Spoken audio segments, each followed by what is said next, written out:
goodness!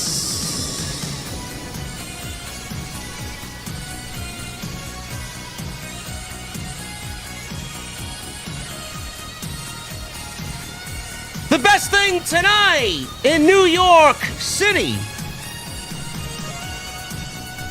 is Stephanie Vaquer wearing a New York Rangers jersey, sitting front row.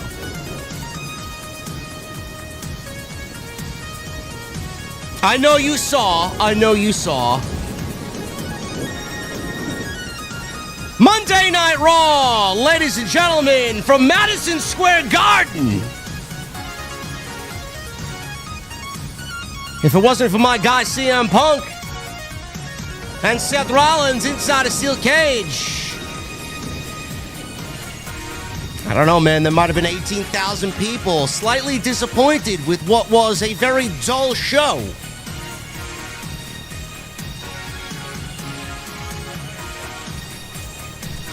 WWE did not bring their best tonight. A lot of fluff. But Roman Reigns is back. And man, oh man, do we have quite the triple threat looming, with one big caveat. Paul Heyman's favor. What is it? You guys saw it play out in real time. Ladies and gentlemen, tonight we're going to the OTS venue. It was a beautiful day here in New York City, and tonight we're drinking upstairs in the OG venue. And when I get there, I want to know on this Monday night, what the fuck are you guys drinking? I'll see you over there.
Why has Triple H been so successful? Why is Triple H running WWE better than Vince McMahon and Bruce Pritchard on Monday and Friday night? Long-term booking.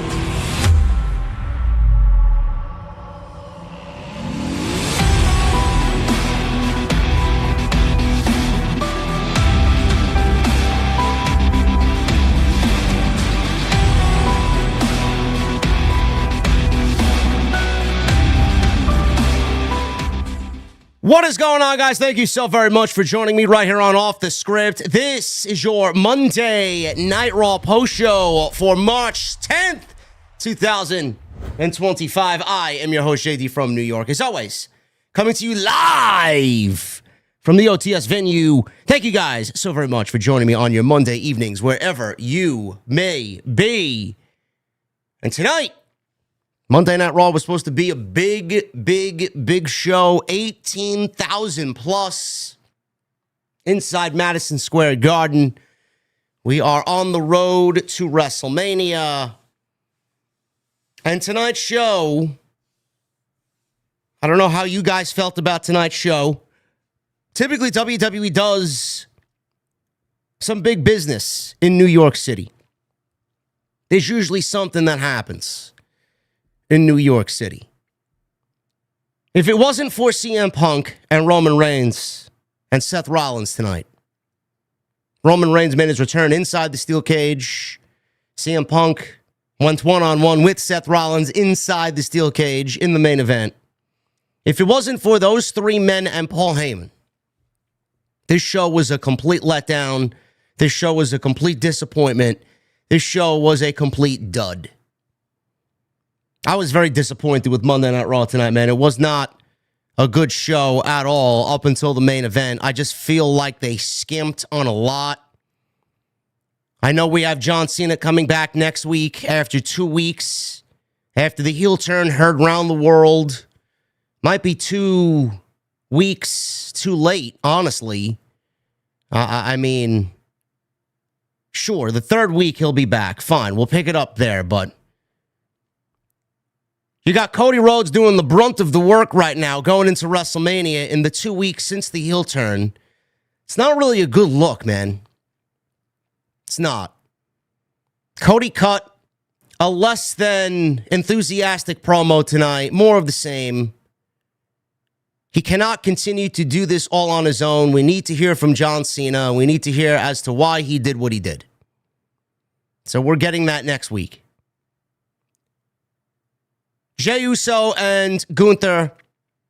WWE continues to turn their wheels in this World Championship title program as we head into WrestleMania with little to none in the creativity department.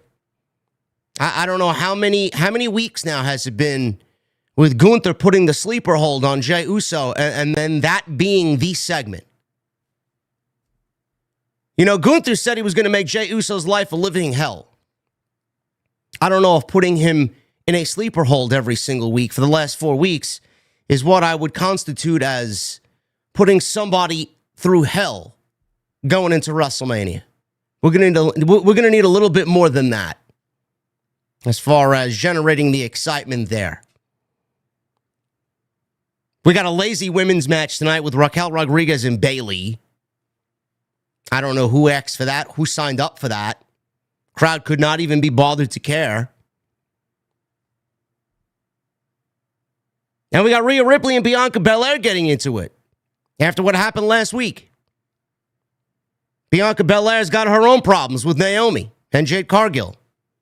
We don't know if that story is going to bleed into this story, but Rhea Ripley confronted Bianca Belair tonight. And Io Sky, the story revolving around Io Sky is that she feels insignificant, even though she is the world heavyweight champion. Bianca and Rhea are making it about themselves and basically forgetting about Io being in the picture. How we get to a triple threat, I don't know, but clearly they're not leaving Rhea Ripley off the WrestleMania card. That is where they are going. And that is all that happened on Monday Night Raw. Honestly, if it wasn't for Punk and Rollins, this show was a complete fucking disaster. 18,000 inside Madison Square Garden, inexcusable. Inexcusable. The big thing that happened tonight was CM Punk and Seth Rollins inside the steel cage. Whether you are a fan of steel cage matches or not, this was a very good one. If you like story-rich steel cage matches, this one was for you. If you did not like all the blood and the plunder and the complete over-the-top antics and comedy that was last night's steel cage match, then this one was for you. CM Punk and Seth Rollins are two masters of their craft, and they constructed a very good steel cage match without all the added bullshit. The big thing about this match was Punk getting his revenge on what Rollins had done at the Elimination Chamber. Rollins gave Punk a curb stomp, which in turn led to John Cena beating CM Punk at the Elimination Chamber and going to WrestleMania to wrestle Cody Rhodes at WrestleMania 41 in the main event in Las Vegas. CM Punk came out the following Monday and basically put everybody on notice. He put Rollins on notice. He put The Rock on notice. He put Cena on notice, saying that he would see both of them very soon. One thing led to another with Rollins, and we got a big Pier 6 brawl last week on Monday Night Raw. Big pull-apart brawl that Adam Pearce was forced to make a steel cage match at the request of Seth Rollins. And this match took place tonight. End it. He gave him his blessing. End it. Do what you got to do so we can get back on the road to WrestleMania. It's been brewing for a while now. They wrestled last on January 6th. Then they were in the chamber. And now this. If CM Punk won this match, where exactly is his road to WrestleMania? I want you guys to sit with that logical thought right there. If CM Punk won this match, where exactly was he going to go? What did he think was going to happen going into WrestleMania? He can't wrestle Cody Rhodes. He can't wrestle Gunther unless he wrestled Rollins again. There was no other direction for CM Punk going into WrestleMania. Now, on the flip side, you look at Seth Rollins. Seth Rollins was clearly the odds-on favorite here because it would definitely lead to something else happening after this steel cage match in New York City heading into WrestleMania. That's exactly what happened. Seth Rollins beat CM Punk. He operated at a 100 rating if he was in WWE 2K25. The man kicked out of like 5 GTSs. He was on God mode tonight. Seth Rollins beat CM Punk, but it wasn't as clear-cut and it wasn't as traditional in a steel cage match as you would think. He didn't go over the top with both feet hitting the floor. He didn't escape through the door with both feet hitting the floor. He did not pin or submit CM Punk in the middle of the ring. Roman Reigns made his return, and he was seeking revenge for what Rollins did at the Royal Rumble back on February 1st.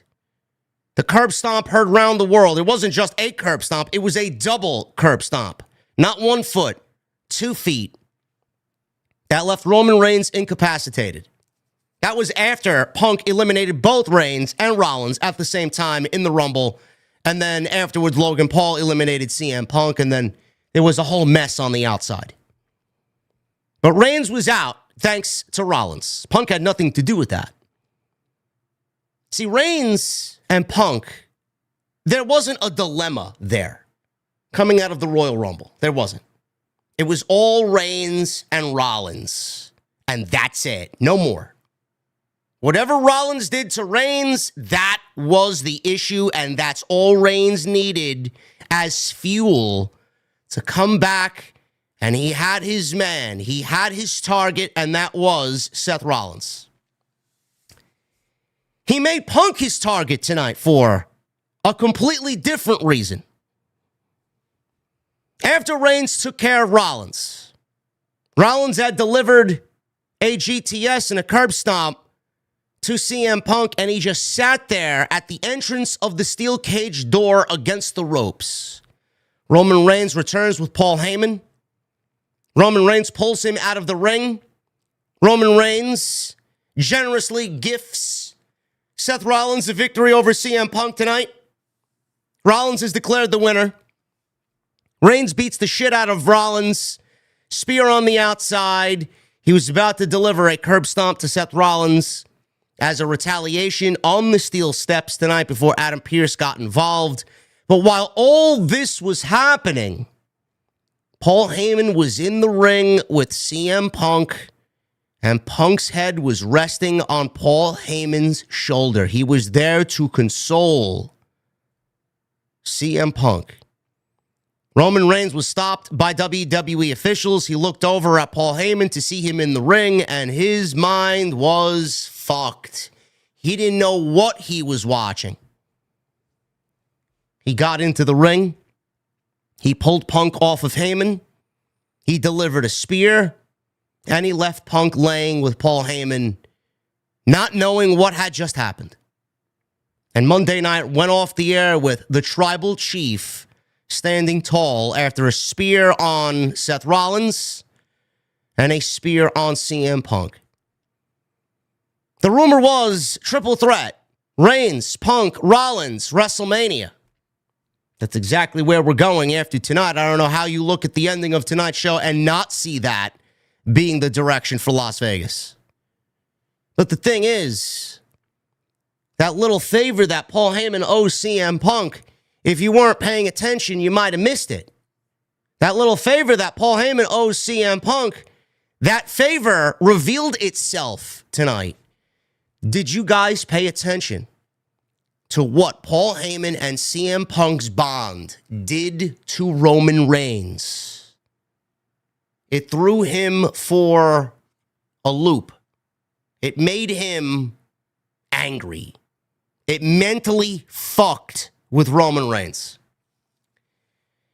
Now, the favorite could be one of two things. We don't know where this match is going to be, what night it's going to take place on, if it will be the main event or not. Obviously, the main event of night 2 is going to be John Cena and Cody Rhodes for the WWE Championship. That is confirmed. That is official. That is night 2. We don't know if WWE has any other alternative plans for night 1 WrestleMania main event.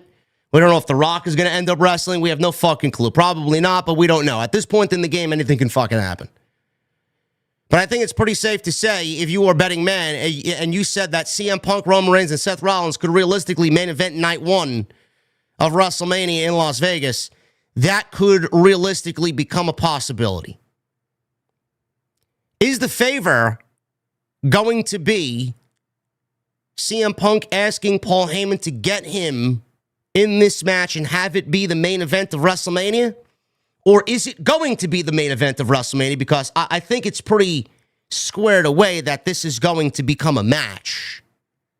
Punk doesn't need a favor to be cashed in to make this a match. Clearly, the match is going to be made for WrestleMania with or without a favor. Is it for the main event spot? Does Paul Heyman even have that type of pull or power? Or could it just be something as simple because Paul Heyman is Roman Reigns' wise man? Is the favor CM Punk asking Paul Heyman to be in his corner at WrestleMania and not Roman Reigns? Because he knows what type of mental advantage it will be for Paul Heyman to be in his corner and not Roman Reigns, the way it has been for the last 4 years, to be in his corner and not Roman Reigns' corner at WrestleMania, giving him that advantage at WrestleMania 41 in Las Vegas. That's the favor. That is the favor. There's no reason to hold the favor off for later this summer. There's no reason to hold the favor off for SummerSlam. That's the favor. It's WrestleMania. CM Punk missed WrestleMania last year. He was out. This is his first WrestleMania back with the WWE. Paul Heyman being in his corner could realistically give CM Punk his first WrestleMania win in 11 years. That, to me, is as big of a favor than anything CM Punk could possibly ask for. I love it. The promo work from this point on, the back and forth with Punk and Reigns now, with Paul Heyman involved going into WrestleMania, the story that is going to come out of that is going to be fucking incredible. That's the way Monday Night Raw went off the air. I think everything that they did tonight in that steel cage match started a little slow, picked up, obviously. Crowd got into it. The story was being told with both of those guys in the ring. Reigns comes out. Heyman comes out. Reigns has his eyes on Rollins. But Paul Heyman goes directly for CM Punk, even though we walked out there with Roman Reigns. And that threw Roman Reigns into a frenzy. That mentally fucked his brain up. That's going to be a great story to tell going into WrestleMania. I said I didn't really care for a triple threat match. I didn't. I did not want to see Reigns and Punk in the ring at this time together. But I could absolutely see CM Punk getting his victory over Seth Rollins at WrestleMania while Rollins and Reigns continue their feud going on into the summer months. I think the story coming out of this is going to be great. And without these four individuals tonight, this Monday Night Raw from Madison Square Garden was a complete fucking letdown. We're going to go over the show tonight.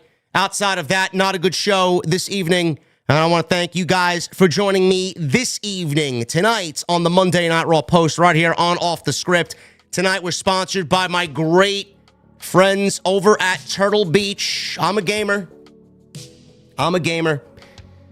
And Turtle Beach is going to level up your gaming. No matter what you're looking for, no matter what you're in the market for, they got more than just headsets, bro. They got more than just headsets, and I want you guys to take advantage of tonight's special offer. TurtleBeach.com/script. 10% off. Make sure you guys use that code SCRIPT at checkout. And tonight we are sponsored by the one and only Turtle Beach. So happy that they are back supporting the podcast, sponsoring the podcast tonight. We'll talk about them a little bit later on this live stream post-show review of Monday Night Raw. Last night we were live for AEW Revolution. Tremendous numbers across the board. We're over 41,000 views on YouTube. We're over 10,000 views on X. 51,000 views in total. Without question, the most watched AEW live stream in the entire wrestling community. Because you come here for the honest truth. That is your pro wrestling, and I appreciate you guys very much. Go check that out. It is live right now on YouTube. Excellent discussion with my guy, the Chi-Town Smart, Jesse, and myself. We were live till at least 3:30 in the morning. I didn't get to bed till 6 a.m. I'm fucking tired. I tried to catch up on my sleep today, and let me tell you, man, it was not enough. So go check it out. Any support is appreciated. Follow me on social media at JDfromNY206, Twitter, Instagram, TikTok, and Cameo. Hit that subscribe button down below. Turn on the bell for notifications. Make sure you guys go check out all of the other great content on the channel, all on the homepage for you, including that AEW Revolution post show from last night. There is a super chat goal that is going on right now. Man. WWE has released yet another lucha mask. This time, it's Chad Gable's newly adorned lucha mask. American-made lucha mask, which is now available on WWEshop.com. We are setting the goal tonight, man, just like the rest of them. We did Hologram, and we did Penta. Penta's is not being delivered until May. We're going to do the same thing with the Chad Gable Lucha Mask. If you guys want to see me wear the mask on a live stream here on the podcast, $100 will get you 30 minutes of me wearing the Chad Gable mask. $500 will get you 1 hour. And then if we get to $1,000, anything over that, the entire 3-hour stream will be worn in this mask. Just like the other ones. I wore the hologram mask for 3 hours. You believe that? It's crazy. That is unbelievable, man. So if you guys want to get in on that, let's have some fun with that. Gracias. Chad Gable did return tonight. We're going to talk about Chad Gable. I swear to God, I'm not running WWE Creative, nor do I have any input on WWE Creative. Hit that thumbs up. Let's try for 1,000 likes tonight. And make sure you guys hit that subscribe button down below and turn on the bell for notifications. Try for 1,000 likes and the 168,000 subscriber goal is well on its way to happening, man. We are definitely on our way. I appreciate you guys very much for all of the support right here on the podcast.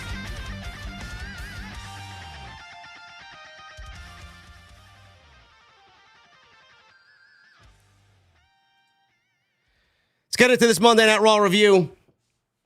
We started things off in a very non-WWE way. We usually start off with some sort of interview or a promo.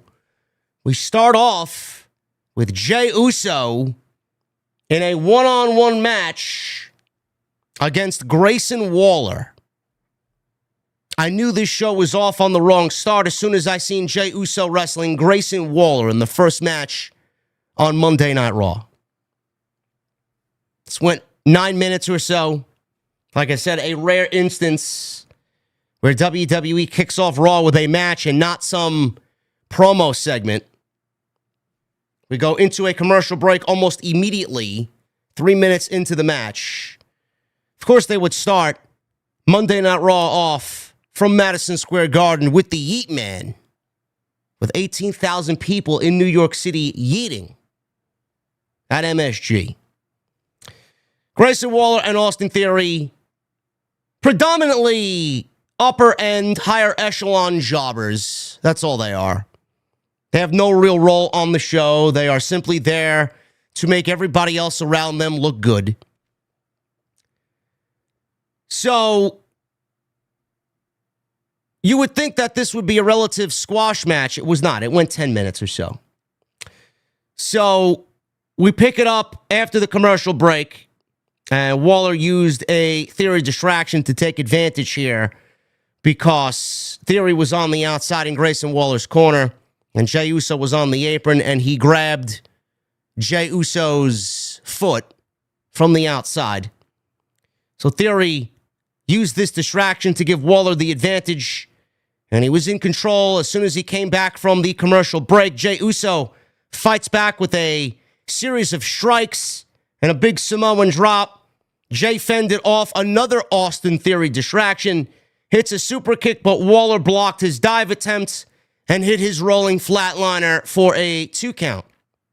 Jey fought back with another super kick before super kicking Theory off the apron for jumping onto the apron again. Jey then speared Waller for a 1, 2, 3, and that was seriously all she wrote. That is it. Austin Theory is someone I thought was going to be one of the biggest rookie stars in WWE, and the guy has done absolutely nothing. Nothing. Since his match with John Cena at WrestleMania, the kid has done nothing. And I'm really surprised by that.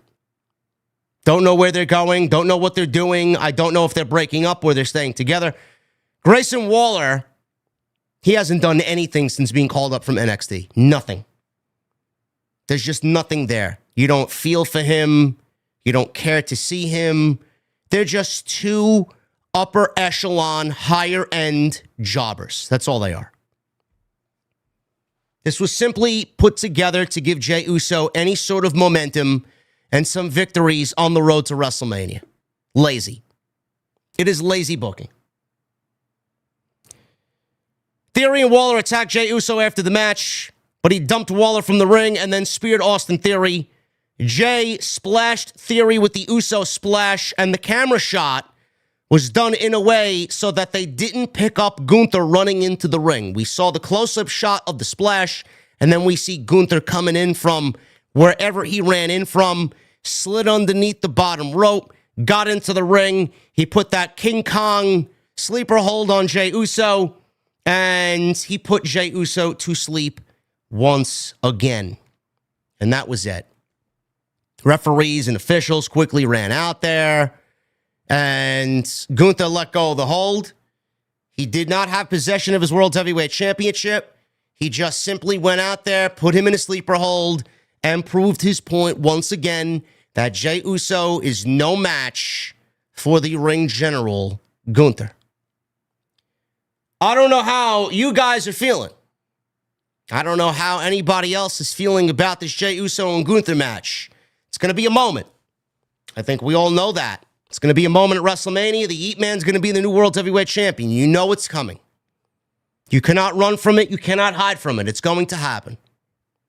The guy's already 0-3 against Gunther. He's not going 0-4. They're setting this up for a WrestleMania moment. But man, oh man, I don't know what the creative is here. Typically, WWE, when they set their eyes on something, when they flesh out a vision like this with Jey Uso, all they think of is it's going to be a great moment. It's going to be a fantastic moment. 70,000 people eating as he wins the WWE World Heavyweight Championship. Great. All right, but how the fuck are we getting there? How are we getting there? Jey Uso won the Royal Rumble. He was coerced into choosing Gunther for the World Heavyweight Championship match at WrestleMania because not only has everyone cast doubt on Jey Uso that he can't beat Gunther, Gunther has thrown it in his face and told the Yeet Man, you can't beat me. There's no way on this fucking earth you're going to be able to beat me. I own you. Jey Uso wants to prove him and everybody else who doubted him and criticized him winning the Royal Rumble. He wants to prove all those people wrong. That itself is a very good story to tell. It humanizes Jey Uso and makes him relatable to the audience. But the thing is, you can't tell that story for 8 weeks. You can't go out there and have Jey Uso do that one great promo and give us the reason why he's choosing Gunther and then have the same situation play out every single week until we get to WrestleMania. What are we doing? Is there nothing else to be said between these two? Or are we just going to see Gunther put the fucking sleeper hold on Jey Uso for another 5 weeks? I have to call out the bullshit when it happens on this show and the other show. So this is what I'm doing. I'm going to need more. This is now a third week in a row that we got literally the same thing. I don't mind a Gunther match against Otis. I don't mind a David versus Goliath squash match with Akira Tozawa to prove a point. I don't mind that stuff. But every single time that we see Gunther and Jey Uso in the ring, it ends up with the same thing happening. Gunther, Jey Uso, sleeper hold, and then end of segment. We're going to need something else. We're going to need something else. Don't know what that something else is. I'm not a creative writer.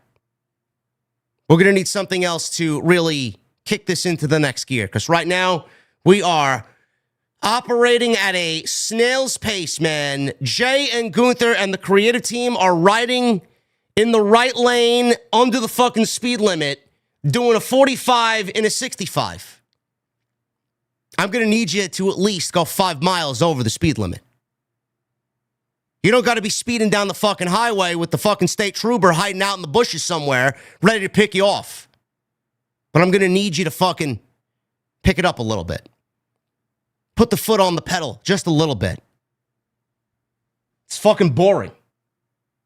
It's fucking boring.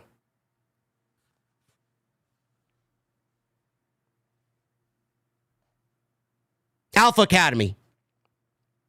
They've been in Jey Uso's corner during this entire Gunther ordeal. Otis walks into the trainer's room as Jey Uso is being attended to after the sleeper hold, ice pack on his neck. Otis said that they would have his back, and Jey said, thanks, Us. He says he's going to be all right. Alpha Academy have been, again, upper echelon jobbers. Does anybody else find it? I love Otis. Don't get me wrong. I mean this in no disrespect to Otis whatsoever. I'm just talking about how they are presented on TV. They're not presented as winners. What is the idea behind pairing two losers in Tozawa and Otis alongside Jey Uso? Does Jey Uso have no other friends? Does Jey Uso not have a brother? Where's Jey Uso's brother, who's not doing much of anything on his own? He's got no family? I don't understand what's going on here. Why are they putting Alpha Academy with Jey Uso? I don't know. Logan Paul. This was quite the segment here.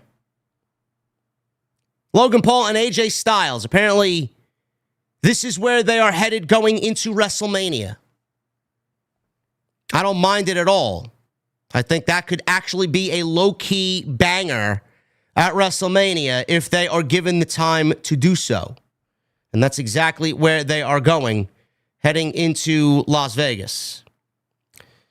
So Logan Paul comes on out, and he walks down the aisle. He stops right at the entrance of the ramp by ringside, and he sees this kid in the front row, or this young male adult in the front row, who's wearing an I Hate Logan Paul t-shirt that apparently WWE has now started to sell.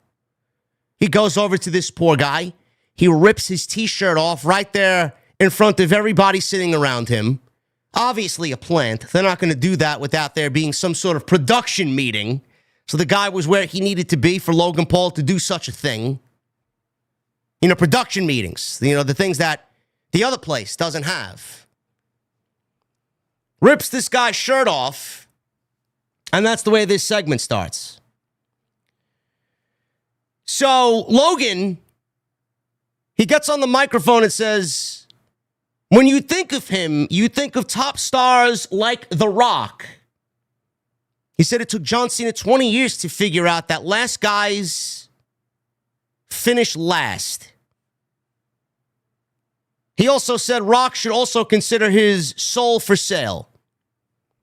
So he basically is, or nice guys finish last, he said. He's basically offering him the soul. His soul. He's offering his soul to The Rock. He willingly wants to sell his soul to The Rock. It's great. It's great. I guess he doesn't care. He has no dignity at all, that Logan Paul. He also said Rock should consider his soul for sale. He said some celebrities come to WWE events because of people like him. So all of a sudden he pointed at the comedian Andrew Schultz, who was sitting front row. He went to ringside and told Schultz to tell people why he came to MSG. Now he goes over to this guy's good rapport with him. He either had him on his podcast or he was on Andrew Schultz's podcast, whatever the case may be. They have been in business together at some point in the past. So he went to ringside and told Schultz to tell the people why he came to Madison Square Garden. Schultz says he was here to see the steel cage match between CM Punk and Seth Rollins. Logan laughs and says, all right, why else are you here? Schultz says, no one came to see Logan Paul.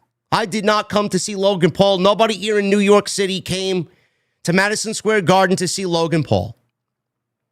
He says, this isn't Cleveland, it's New York City, a real city, and we like real wrestlers. He also says he wanted to see AJ Styles.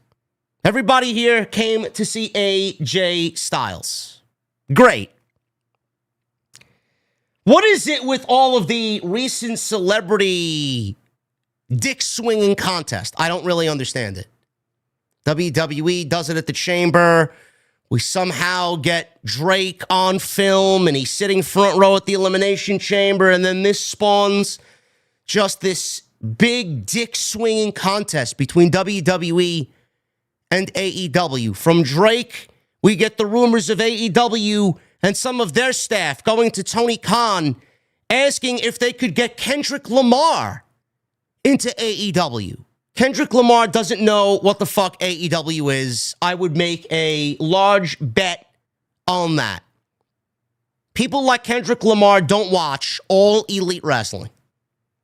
Doesn't happen. We go from that to Revolution, where we see Ken Jeong in the chat, and we see Leslie Jones in the chat, and we see all of these other celebrities, Queen of the Ring celebrities in the chat. I don't know what it is, man. AEW really made it a blatant, obvious point to showcase all these different celebrities. They couldn't get Kendrick Lamar, so they bring in Young Gravy. Who? Like gravy I put on my turkey on Thanksgiving. That type of gravy? Or is it like my mom's pasta sauce gravy on a Sunday? What type of gravy is young gravy, chat? Is it brown gravy? Is it red gravy? What type of gravy is it? Now that's who they got. They couldn't get Kendrick Lamar, so they bring in Young Gravy. No idea who he is. What is it with these white rappers, man, naming themselves after foods? Young Gravy, Jelly Roll. I don't get it. I don't really understand it. Young Gravy means pause. Is that what it means? Okay.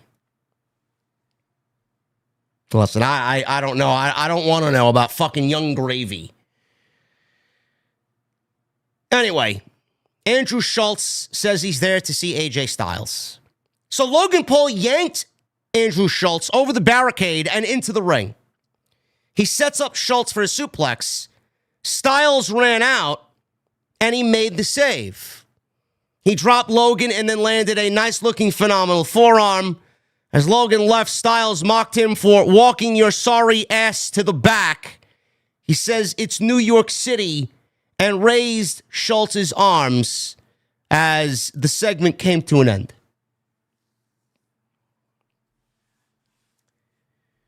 I got a phone call tonight from Mr. Chi-Town Smart himself, and he told me to go Google Andrew Schultz and Kendrick Lamar. If you don't think that Andrew Schultz's inclusion on this show tonight was purposely planted there, if you don't think that this was another strategy of Paul Levesque, I'm going to read something to you that is going to blow your mind. Did Andrew Schultz need to be on the show tonight? Of course he didn't. WWE could have brought in any celebrity they wanted to sit front row. It did not have to be Andrew Schultz. Andrew Schultz commented on Kendrick Lamar in a response because of a perceived diss from Lamar's album GNX, specifically the track Whacked Out Murals, I think it's called. This was his album released last November. In the song, Lamar rapped, "Don't let no white comedian talk about no black women. That's law." Now, a lot of people interpreted this reference to Schultz due to his earlier controversial remarks about black women on his podcast, Flagrant. Schultz addressed this on a December 2024 episode of his podcast, Flagrant, sarcastically questioning Lamar's stance by saying rappers are telling comedians we need to be more respectful to women, so we got to sit back and reflect. Nobody has respected women more through art than rappers, he said sarcastically. Schultz escalated his response with some provocative humor, which I listened to the clip and it was not funny whatsoever. It just sounded very bizarre. He escalated his response with provocative humor, stating, "Just Kendrick. I would make love to him and there's nothing he could do about it. The only thing that he could do is decide if it's consensual or not," suggesting Lamar couldn't physically stop him. He framed this as a jab at Lamar's height and perceived toughness, later clarifying on The Breakfast Club, which I guess is another one of his podcasts, on March 10, 2025, which was today, that it was meant as a joke about Lamar's stature, not race, saying people made that shit racism so fast, I'm just saying he's a little guy, end quote. Folks, when you start to understand that things are done with purpose in WWE, everything will become a lot more clear. WWE did not need Andrew Schultz front row at Monday Night Raw in Madison Square Garden. He didn't. Triple H brought in Andrew Schultz because he heard and read all of the rumors that AEW management and talent went to Tony Khan after they all saw these celebrity appearances at Elimination Chamber in Toronto, one of them being Drake. They all went to Tony and said, let's get Kendrick Lamar and show them. Clearly that did not happen. Triple H, he doesn't want to admit it, but he's looking at Twitter. He's got like fucking just as many burners as Tony Khan does. He sees, he reads, he listens. He knows everything that's going on. He chose the one guy that said all this about Kendrick Lamar to sit front row on his show on Monday night, 1 week after all of the Kendrick Lamar rumors. Bro, you cannot tell me that wasn't strategically planted and done in a purpose, for a purpose, in a purposeful manner. I'm sorry. I find it to be humorous. I think it's it's garbage. I don't know why they need to. I don't understand what the dick swinging contest is all about. But WWE absolutely does everything. They do everything with a purpose and everything with a reason behind it. Just a little food for thought when you want to mention, if you're a fan of Andrew Schultz and what he does and his podcast and his comedy, and you heard all the Kendrick Lamar rumors, if you want to just piece those things together, man, when you look at it for what it really is, that's exactly what it is. I am not really over the moon excited about a Logan Paul AJ Styles feud, but for Logan Paul to be mixed in with AJ, to get him away from a lot of the other major things that are happening in WWE right now, I think this is the best feud for him. Gives AJ a great match. Gives AJ somebody that he can work with that's similar in size and similar in athleticism to him. And I think that's going to be a low-key banger match at WrestleMania. I do think that they will match up well. It's going to be interesting to see what they do as far as telling us a story and getting us to care. But that is the direction right now going into WrestleMania. The fact that he has a Netflix special coming out is... that's just happenstance, folks. That's just happenstance. We all know the real reason why he was sitting front row. New Day. Kofi Kingston and Xavier Woods against Rey Mysterio and Dragon Lee. Obafemi was sitting front row. Current NXT champion sitting front row. He will be wrestling Moose tomorrow night at Roadblock from the theater at Madison Square Garden. This was a Tornado Tag Team Rules match, and I thought this was really fun. This was really fun, and I did not expect to see a random masked luchador in this match, not named Rey Mysterio or Dragon Lee. Crowd chanted for tables like they usually do. They want their obligatory table chants. LWO gave them what they wanted. They pulled out a table from underneath the ring. New Day attacked them and put the table away like the heels that they are. LWO got the advantage again. Crowd chanted, "We want tables, we want tables." LWO pulled out the table again, but New Day attacked them before they could use it again. We got to a commercial break. New Day had control through the break. Rey brought Woods off the top rope with a springboard hurricanrana, and Dragon Lee hit a double foot stomp off the top rope. Dragon Lee hit a running hurricanrana off the apron to put Woods through the table. This looked awful. The table was apparently pre-cut, and it basically broke before Xavier even went through it. It did not look good. Sloppy shop here in this spot. Sometimes it happens. Sometimes it goes wrong. This was one of those moments. Crowd let them have it for a little bit, but Rey got the crowd right back into it. Ran wild on Kingston, hit a 619. Kingston got his knees up on a frog splash, applied a cradle, but Dragon Lee broke up the cover. Dragon Lee wiped out Kingston with a dive. All of a sudden, we see an unidentified luchador in an American mask and a black hoodie. He suddenly appeared and wiped out Dragon Lee with a Hurricane Rana on the outside in front of the commentary table. This was clearly Chad Gable in a USA-themed luchador mask. Gable then laid out Rey with Chaos Theory. He yelled, "Gracias!" He puts his hands up.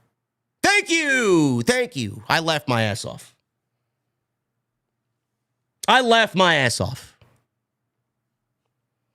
Security then comes up from behind him and grabs him, pulls him over the barricade, and escorts him out of the building. Gable escaped and ran away through the crowd and into the backstage area off to the side of the stage.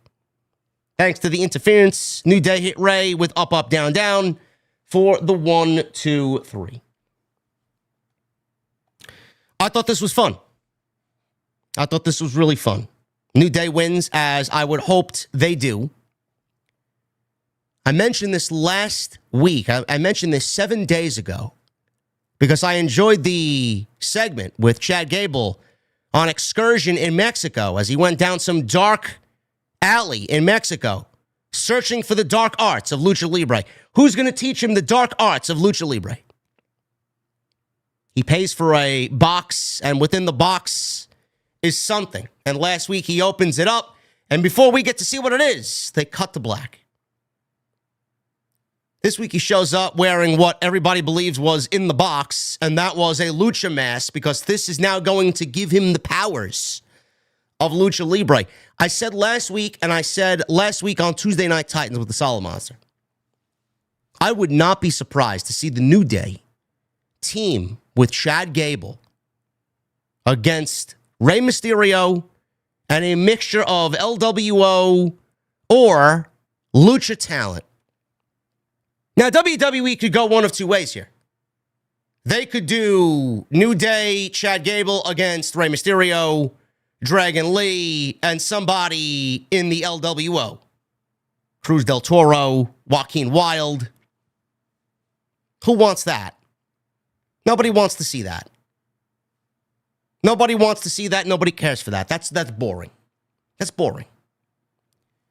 Or we can go and do New Day and Chad Gable versus Rey Mysterio, Pentagon Jr., and a debuting Rey Fénix at WrestleMania in a big 6-man tag team match. I predicted that last Monday, and I brought that to everyone's attention on Tuesday Night Titans, and it looks like we may be going in that direction. I swear to you, I'm not working with creative. I don't know anybody on the WWE creative team. That could be a great WrestleMania match. I could absolutely see that being the case. That doesn't mean Penta and Rey Fénix are going to be in the LWO. That just means that Rey is going to get Lucha Libre involved, two of the best in the world, so that he can end this feud with Chad Gable once and for all. I think that being a 6-man tag team match at WrestleMania, I mean, that's got the makings of a fucking banger right there. Banger right there. Oh my goodness, man. Speaking of bangers. Holy shit. Oh my goodness. Best in the world, Matt, with a 400 $400 super chat. Oh my goodness. We now have 1 hour, fam. Let's keep it going. Gracias.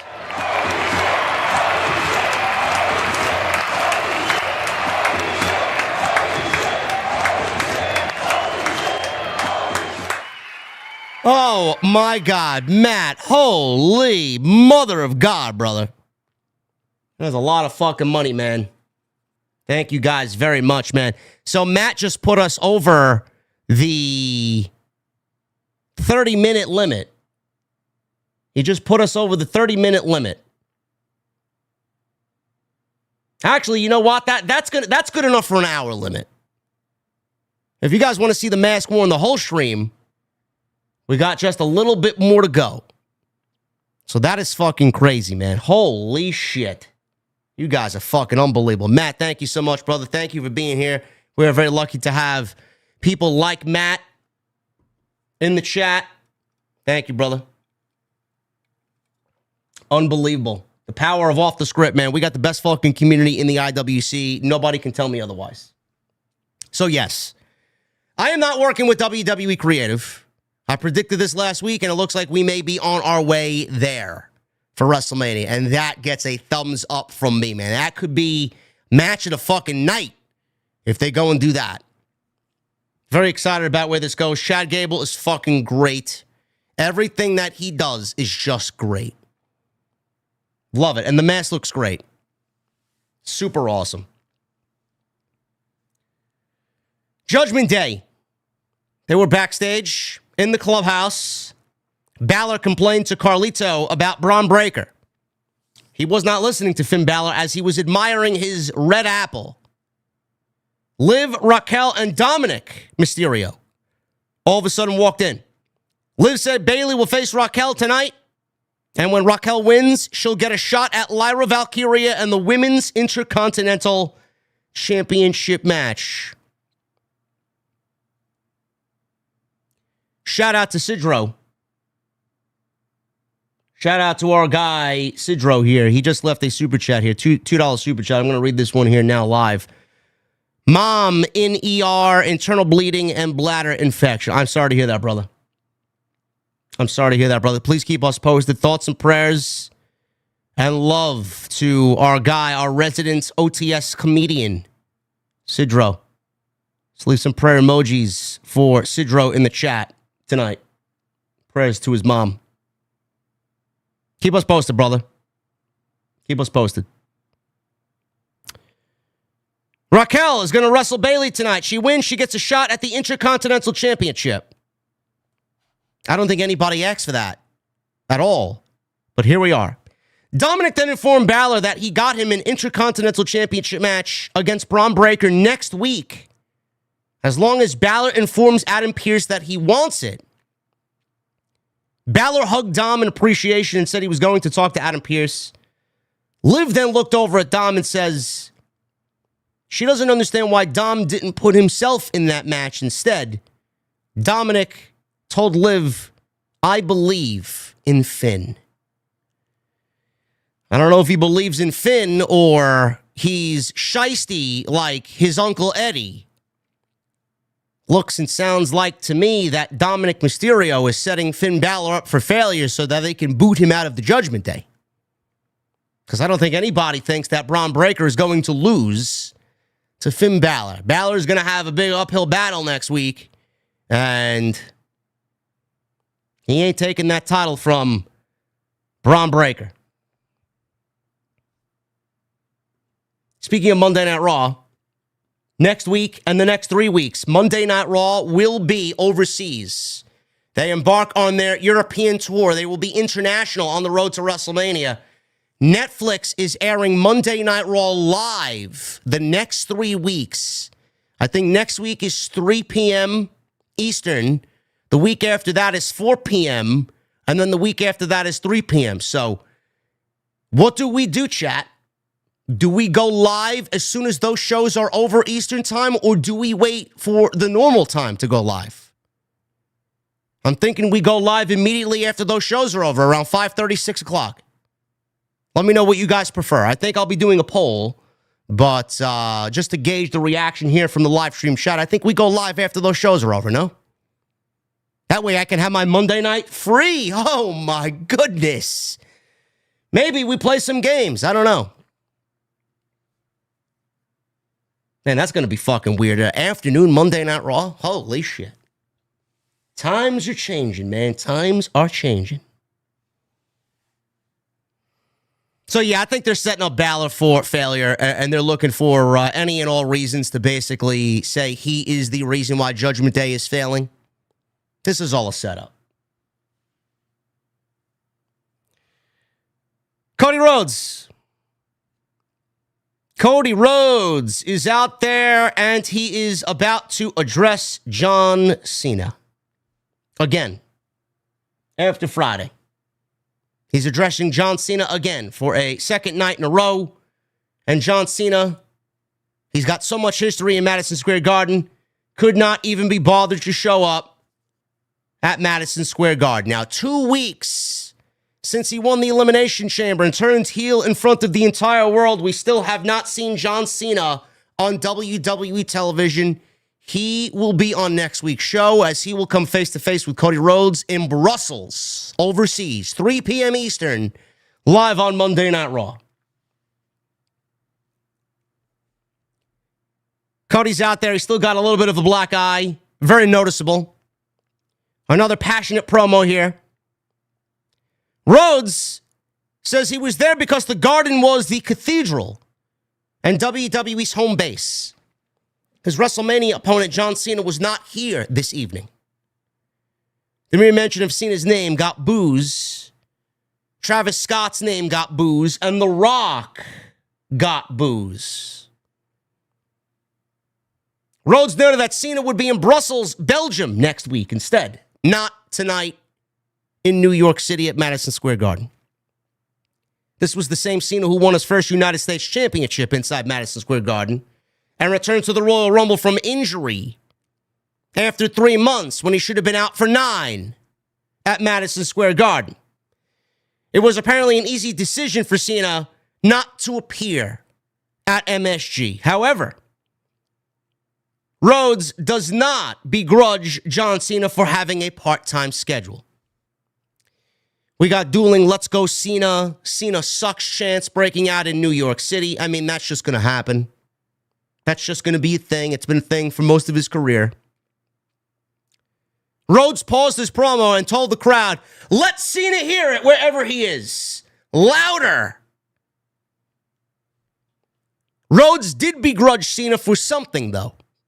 Not his part-time schedule.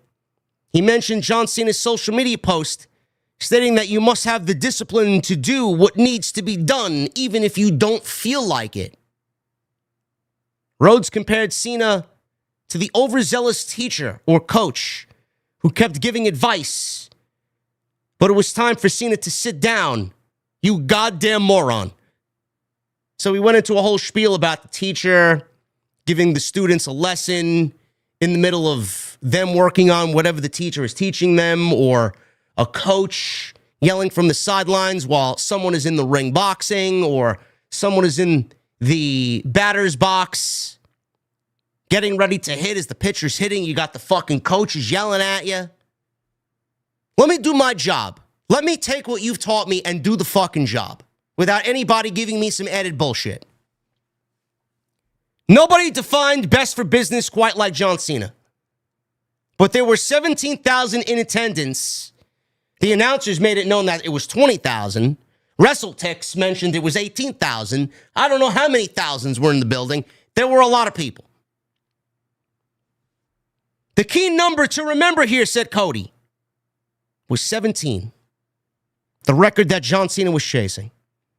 It would be Rhodes' heartbreaking privilege to beat his hero in his last chance while Cena finds out what the fans already know, that Cody Rhodes is the captain now. I like the correlation between teacher-student. I like the correlation between coach-player. And I like it that it's being compared to Cena and Cody Rhodes, basically mirror images of each other. They found their next John Cena, their new John Cena. Nobody's ever going to be the next John Cena. Their current John Cena, their current face, their captain, their Derek Jeter, being that we're in New York City here, in Cody Rhodes. The thing is, the key number here to remember is 17. And it's going to be Rhodes' heartbreaking privilege to beat his hero in his last chance. It's going to be his privilege, Cody Rhodes says. The thing is, Cody Rhodes should absolutely, under no circumstances, beat John Cena at WrestleMania.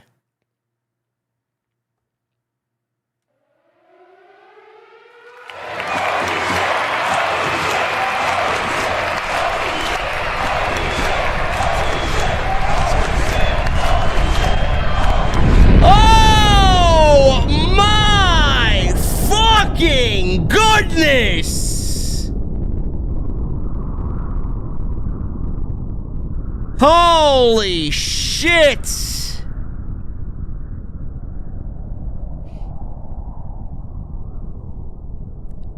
David Thiering. This guy walks into the bar wearing a $10,000 fucking Armani suit, sits down at the bar, he points to the top shelf, he orders the most expensive fucking shot of alcohol that the bar serves, and he drops $500 in super chat. Oh my goodness. A nuclear bomb towards the OTS super chat goal. Shout out to Sidro as well. Keep your head up, brother. Thoughts and prayers towards your mom's full recovery. We are all behind you. OTS for life. David.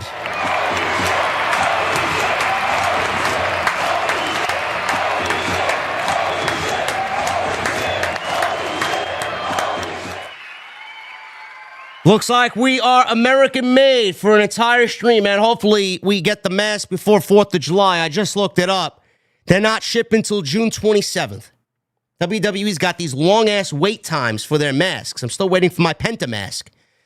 That mask is being delivered next month, so in May. I'm sorry. In May, it's being delivered. So it's going to be a little bit of a wait, but I am absolutely going to own up to all of this when we get the mask. So that would be great, man. Imagine a 4th of July stream that weekend.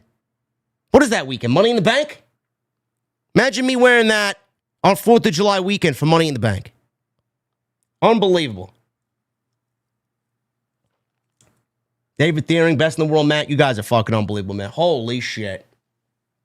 Holy shit. You guys blow me away. You know, I feel like we could legitimately do anything, man. If I ask you of anything, this community is the fucking best, man.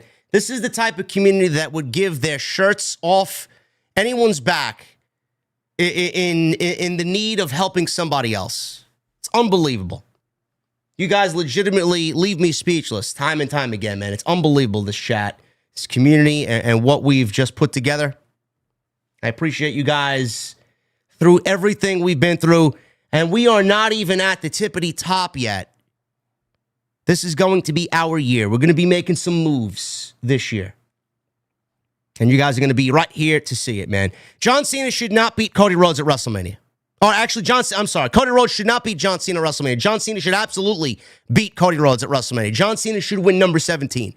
At WrestleMania in Las Vegas.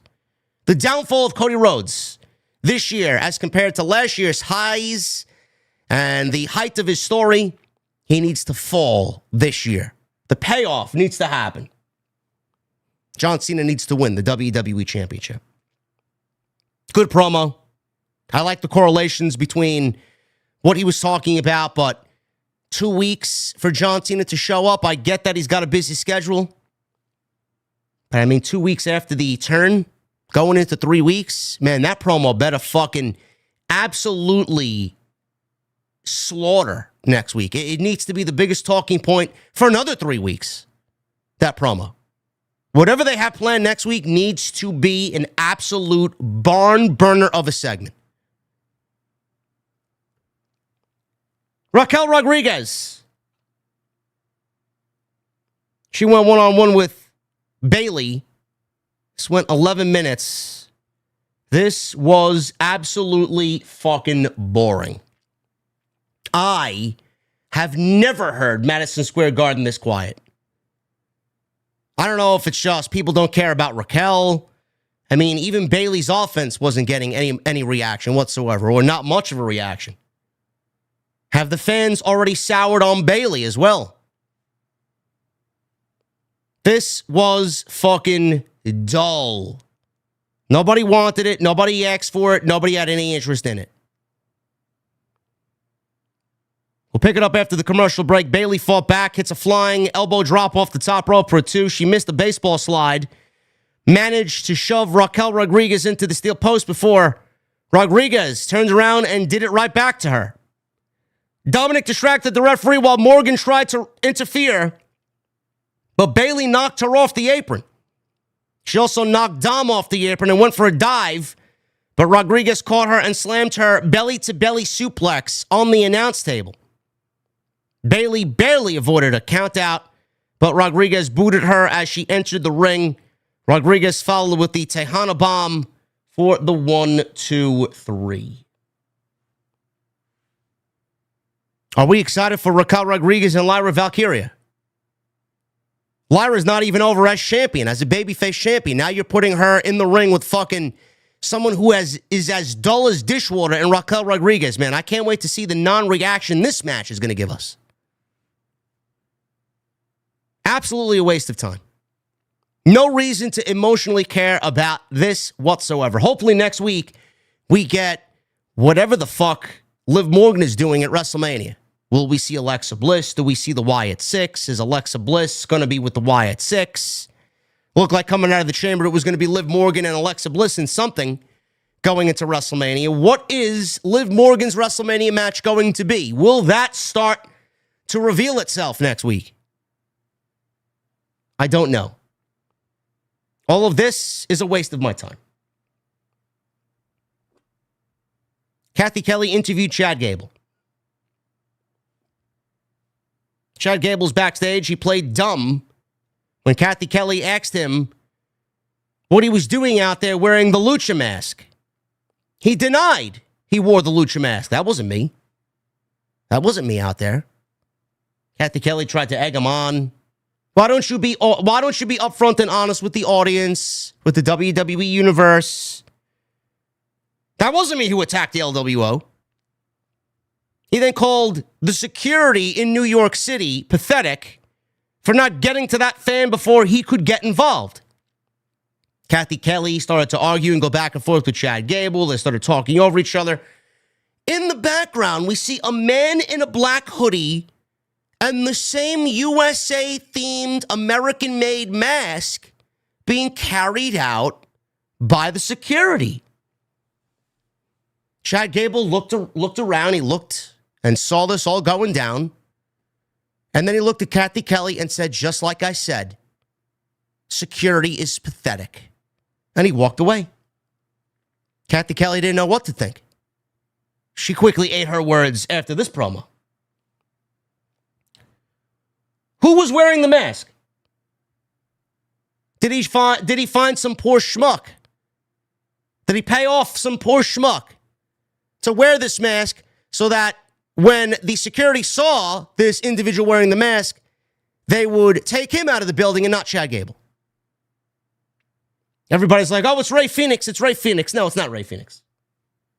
It's not Rey Fenix. I would be very surprised if that was Rey Fenix. That was just Chad Gable trying to escape security. That was not Rey Fenix. Maybe it was hologram. Maybe hologram boarded a red eye after Revolution last night and made his way to New York City, and WWE paid him as an extra tonight at Madison Square Garden. Who knows? That was not Rey Fenix. It could have been Fuego del Sol, like Scott Novak in the chat says. Did it look like Rey Fenix? Nobody knows. People are just saying some wild and crazy shit out there for social media engagement, man. That was not Rey Fenix. Not Rey Fenix. But I enjoyed this 2-segment thing with Chad Gable, man, showing up, lucha mask, attacking the New Day, or attacking rather the LWO, helping the New Day, only to run around and get away from security and then put the mask on some poor schmuck to avoid being arrested. Chad Gable is fucking great.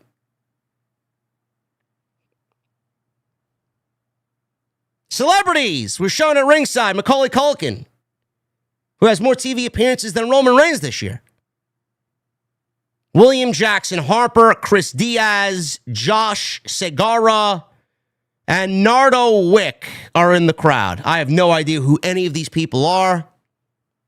No idea at all. Io Sky, Bianca Belair, and Rhea Ripley. Michael Cole conducted an interview with Io Sky in the ring. He wanted her thoughts on winning the WWE Women's World's Heavyweight Championship last week against Rhea Ripley in the main event that saw Bianca Belair get involved and basically cost Rhea Ripley her spot at WrestleMania. So she's in the ring. He congratulated her on heading to WrestleMania. Crowd loves Io. She called it a dream to be standing in Madison Square Garden as the champion, and she was over the moon knowing she was headed to WrestleMania. Bianca Belair comes out. She congratulated Io and said she was excited for them to be headed to Mania. This is our story. Michael Cole asked Bianca Belair if Rhea Ripley would still be champion if she was not sitting at ringside last week. So obviously Michael Cole's going to be pushing some buttons out there. Bianca Belair's a little bit stressed out after what happened with Naomi and Jade Cargill, so he's pushing the right buttons, asking that type of question. Belair said she's had enough drama lately, and she was only out there to watch the match. If Ripley thought she would put her hands on her and get away with it, she didn't know who she was dealing with at all. Rhea Ripley interrupts. Crowd reacts big when her music hits. She's got a microphone. She's tapping the microphone. She did not believe Bianca's explanation at all. She said Belair should have left her to handle her business with Io, while Belair should have handled her business with Naomi and Jade. Belair said Ripley was mad because she knew she couldn't beat Io Sky, which is fact because Rhea Ripley is 0 wins against Io Sky. They got in each other's faces. They were going back and forth with each other, and Io was the middle woman here. Rhea shoved Io, went back to arguing with Bianca. Io got in the middle again. Bianca shoved Io, and Io had enough. She is not playing middle woman. She is the women's world heavyweight champion. She gets up. She shoves Rhea. She slaps Rhea in the face. She gets in Bianca's face. She slaps Bianca in the face. Io's in the middle. Rhea's on one side of the ring leaning against the ropes. Bianca's on the other side of the ring leaning against the ropes. We're headed towards a triple threat match at WrestleMania. I don't know if that was solidified here because Io was pointing at the WrestleMania logo and just jumping up and down frantically, pointing at everybody. I don't know what she said or what she was insinuating, but clearly you see the vision. Clearly you see the direction that they're going. Triple threat is happening. How we get there, I don't know. I don't know. It better make sense. It better make sense. They put the title on Io to give Rhea a reason to chase going into WrestleMania and maybe give her a little bit more of a character development situation going into Mania. Hopefully they know what they're doing. Either way, it's going to be a triple threat match, and either way, it's going to end up being a banger. Next week, Monday Night Raw is in Brussels. 3 p.m. start time. We'll be live after the show is over around 5:30, 6 o'clock. Cody Rhodes and John Cena face-to-face in the same building. That is going to be what the cool kids on social media call cinema. Penta versus Ludwig Kaiser. Jey Uso versus Austin Theory. Dakota Kai versus Ivy Nile. And Braun Breaker versus Finn Balor for the Intercontinental Championship. Sounds like a decent show. Outside of the Rhodes Cena face-to-face and the IC title for the men, I can't really sit here and tell you I am all that excited about Monday Night Raw next week. Main event. Steel cage match. CM Punk, Seth Rollins. Main event of Monday Night Raw inside Madison Square Garden. I was looking forward to this. We just got a steel cage match last night, a very good one with Kyle Fletcher and Will Ospreay over on AEW at Revolution. Lots of blood. Kyle Fletcher bled. Will Ospreay bled. Mark Davis, who's not even in the match, bled. A lot of people bled. Thumbtacks, chairs, Spanish flies off the top of the steel cage, which people kicked out of, by the way, and that was not the ending of the match. Go figure.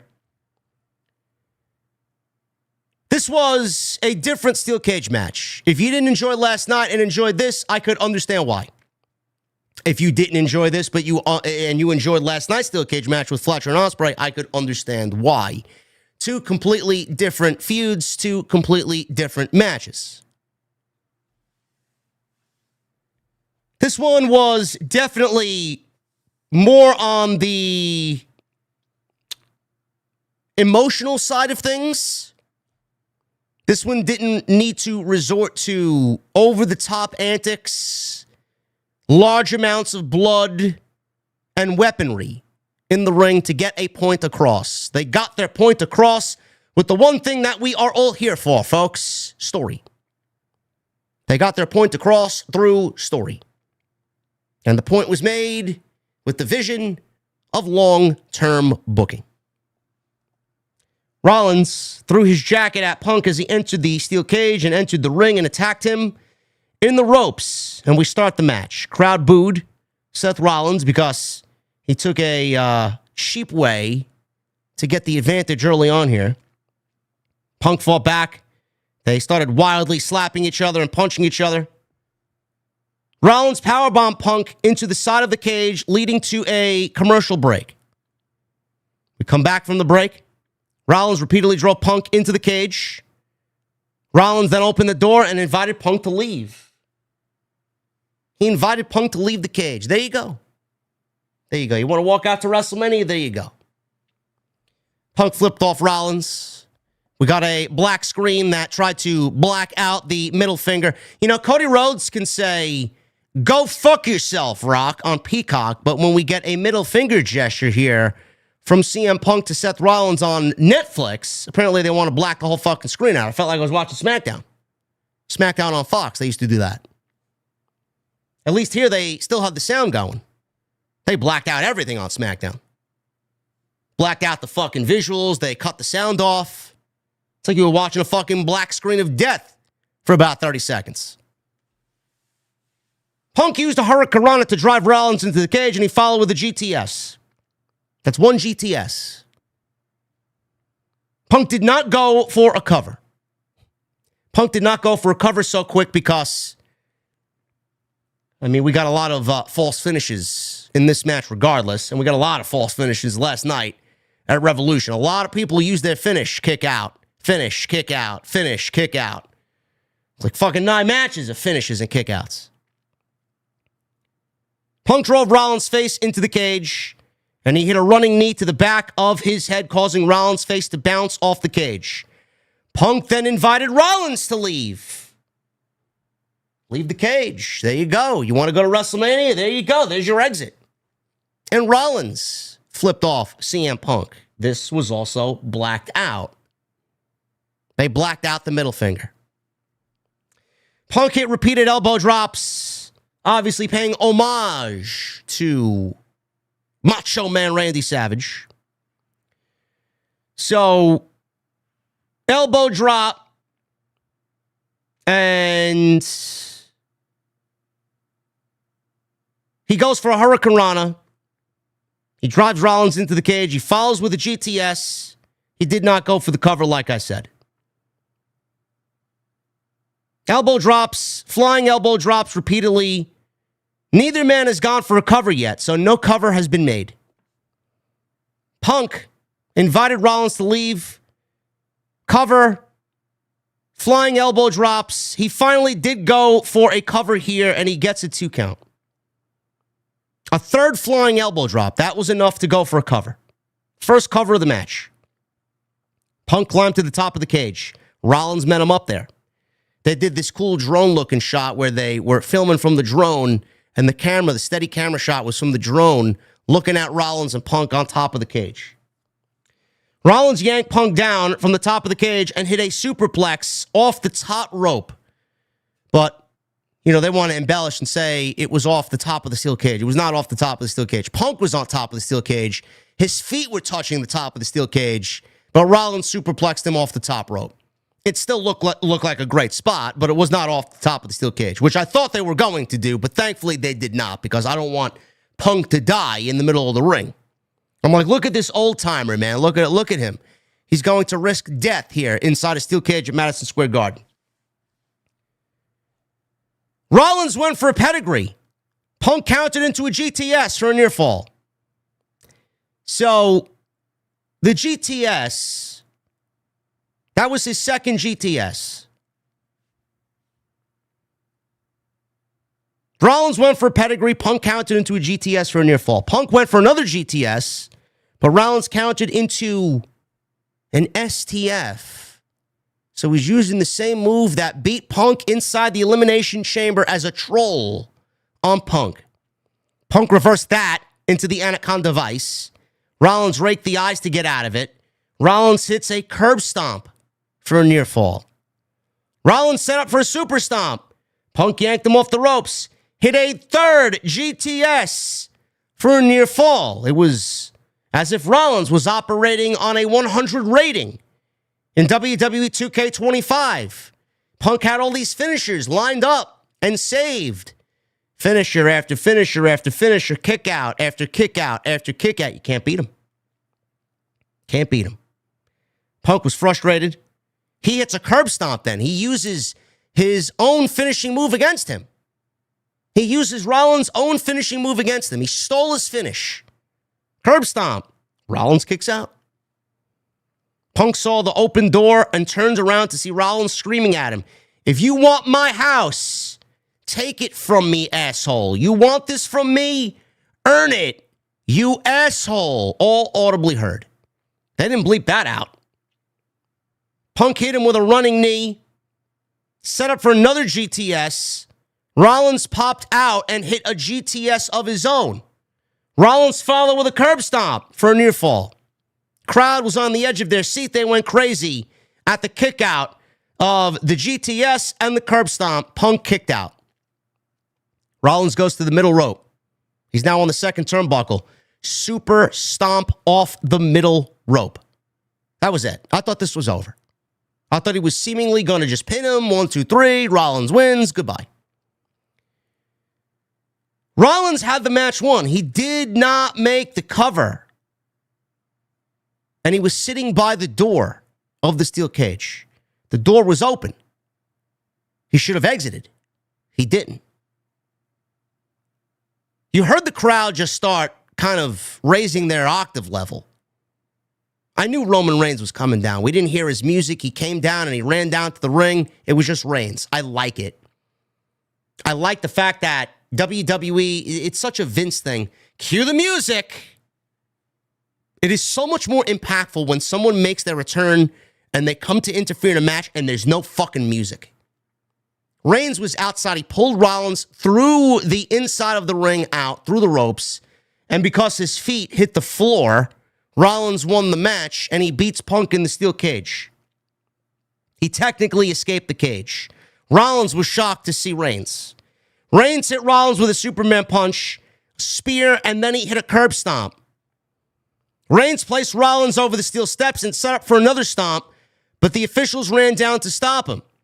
Reigns' attention suddenly turned to the ring because he looked at Paul Heyman, who came down with him to see Heyman consoling Punk. This was the first time that Heyman and Punk had been in the ring together since War Games. And the favor is owed. The favor that he promised him back in October for even working the War Games match. Reigns sees this. Heyman's comforting Punk, consoling Punk. Reigns laughed. He entered the ring. He drove Punk into the cage and speared him as he bounced off the cage down to the mat. Heyman backed himself into the corner. Reigns stood tall. Crowd chanted OTC, OTC as Monday Night Raw goes off the air. An average show with a great main event and a finish that people will be talking about until next week. Like I mentioned in the beginning, the favor is going to be cashed in at WrestleMania. The match is already made. The match is made. Punk is getting Rollins and Reigns at WrestleMania. The one thing that's going to give CM Punk the advantage, it could be he asks Paul Heyman to make this match a triple threat match, and let's get it main event WrestleMania. That could be the favor. He gets his WrestleMania main event through Roman Reigns and Paul Heyman. Or he doesn't need this to main event because it's going to main event regardless. And he uses that favor that Heyman promised Punk was that when he needed him, he will be in his corner. And that is the deciding factor here. That is the home field advantage that Punk is going to go for.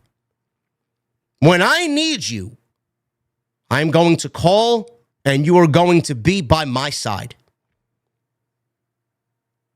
Paul Heyman didn't know when that favor was going to come.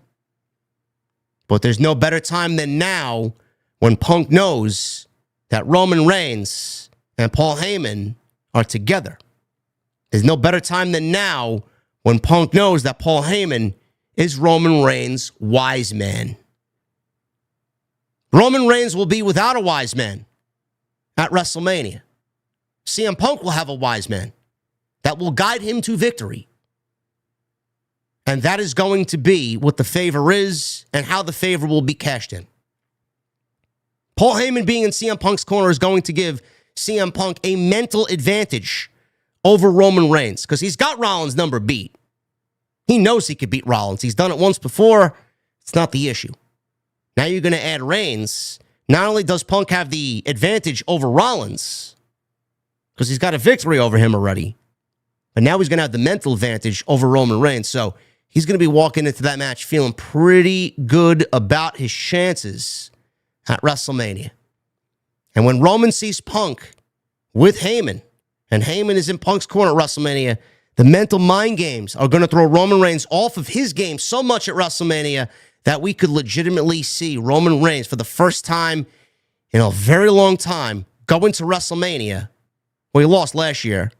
We don't want to make it a common thing, but 2 years in a row, Roman Reigns loses at WrestleMania. Won last year, loses the championship, and this year loses because he doesn't have his wise man. That's the story. It's going to be great. The promo work and the segments that are going to come out of this are going to be fucking fantastic. I don't know if they're going to be on the show next week. I don't know if they're going to be in Belgium. We'll see what happens, but this was a great main event with a great story to close the show. Outside that, the New Day tag team match and Chad Gable stuff was great stuff. Outside that, this was a very dull show. This was a very dull show. Without that main event, this show was a complete disappointment from Madison Square Garden. Thank you guys very much for joining me here on Off the Script. Tonight, we're sponsored by my great friends over at Turtle Beach. You guys can level up your game tonight and get 10% off at Turtle Beach with code SCRIPT at turtlebeach.com/script. I want to kick it to Turtle Beach. I want to thank them for once again sponsoring the podcast right here on Off the Script. If you guys are in the market, first of all, if you guys are gamers and you are in the market for a brand new elite headset to give you guys the advantage, Turtle Beach has got you covered, man. The Gen 3 Stealth 700 headset, which you guys are going to see me wearing in this gameplay coming up. It's one of the best headsets that I've used. So I want to thank Turtle Beach for sponsoring the show right here for the Monday Night Raw Post Show on Off the Script. Man, remember when we booted up Destiny 1 for the first time and you felt that immersion? You felt everything that world gave back to you? The sounds, the ambiance, the sound of your gun firing, you coming across the Hive or the Fallen for the first time. How about you getting into a big, epic 6-man raid for the first time with your friends? Gaming isn't something you just did. It was a whole experience. And the right headset made all of that experience so much more worthwhile. Turtle Beach is bringing back that feeling with the Gen 3 Stealth 700 headset. It's like stepping into the golden age of gaming all over again. Only this time, the audio is richer, the surround sound is more immersive, and the battery lasts an insane 80 hours. No more crackly mics, no more missed callouts, just pure, uninterrupted gaming exactly the way you remember it, but better. Man, I have mentioned playing Destiny 2 on this podcast quite a bit, and some of you might not know what I'm talking about, but this is exactly what I'm talking about. This is what I've logged in over 3,000 hours playing. This is what I get lost in 2 to 3 hours every single day, man. It's my escape, and I absolutely love it. And the experience is made so much better by the Gen 3 Stealth 700 headset by Turtle Beach, man. Every gun that you use, you feel it. I love my Outbreak Perfected, man. It's what I'm using in this gameplay right now. I love it. You feel it. Such a great sounding gun, made even better by the headset. And also, if you guys are coming across any enemy types, Hive, Taken, Fallen, you feel it. You get the immersion. You get the experience the way that it's intended with the Gen 3 Stealth 700 headset by Turtle Beach. And with that being said, I want you guys to experience whatever you're playing in the way that I experience Destiny 2 with my Turtle Beach Gen 3 Stealth 700 headset. And the thing is, Turtle Beach just doesn't have amazing headsets. They have every gaming accessory you could ever want, and they're all high quality at prices that don't break the bank. From flight and racing simulators to controllers, keyboards, and mice, Turtle Beach is the ultimate gaming cheat code. And for a limited time only, you guys can get 10% off your entire order with code SCRIPT at turtlebeach.com. I want you guys to level up your gaming experience going into the spring and summer months. We got some big AAA releases coming out this year. And with that 10% off at turtlebeach.com, your experience is going to be even greater this year. Make sure you guys use that code SCRIPT at turtlebeach.com. And I want to thank them for once again supporting the podcast right here on Off the Script. Hell yeah, man. I love me some Destiny 2, bro. Destiny 2 is my favorite game, and I want to thank Turtle Beach for sponsoring the podcast right here on Off the Script. We're going downstairs, man. Actually, no, we're not going down. No. We're not going down. I didn't even... There's a reason why I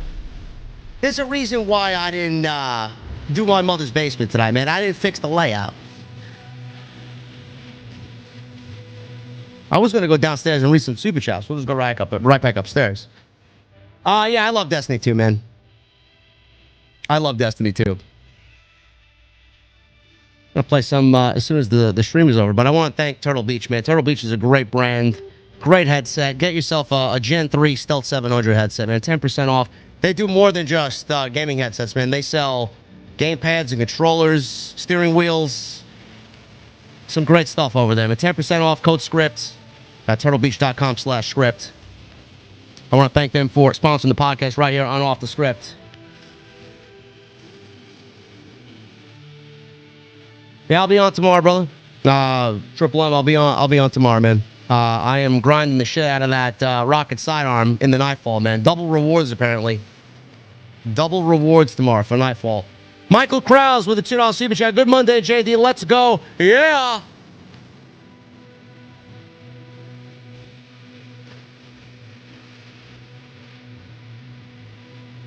Yeah, I played some, for the first time in years, I played some Trials of Osiris, and I got myself a nice rocket and a nice hand cannon.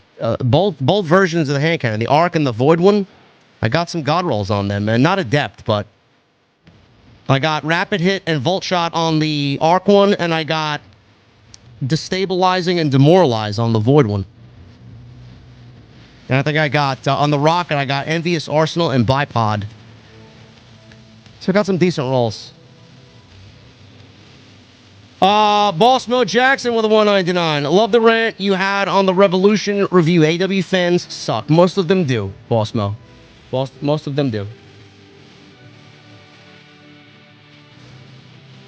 Tone C with a $5 super chat. Skipping Raw tonight to see Seven Dust, 3 Days Grace, and Disturbed live. LaJean Witherspoon is a very underrated singer. He is.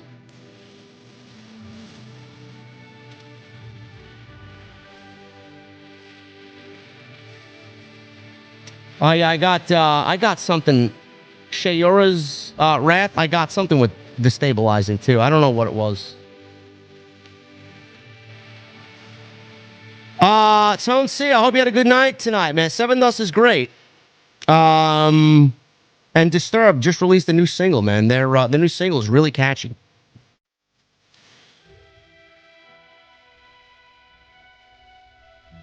Best in the world, Matt, with a $5 super chat. Hey, JD, if and when WWE releases a Rey Fenix replica mask, are you going to set up another goal as well, just like the Penta one? Absolutely. I'm going to have a collection of lucha masks.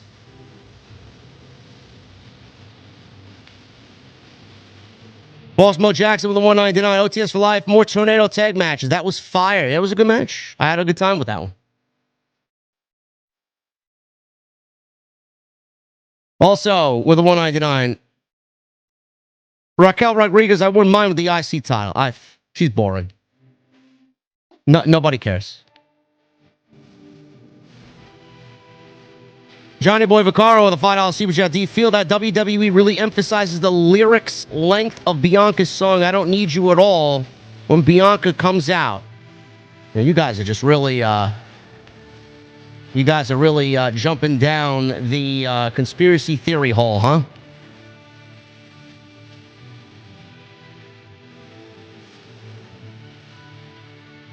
Boss Mo Jackson with a 199. Too much emphasis on celebs on this show. Yeah, same thing with Revolution. It's kind of cringy. It's like a dick measuring contest between both companies. How many more celebrities can we have on your show compared to the other show?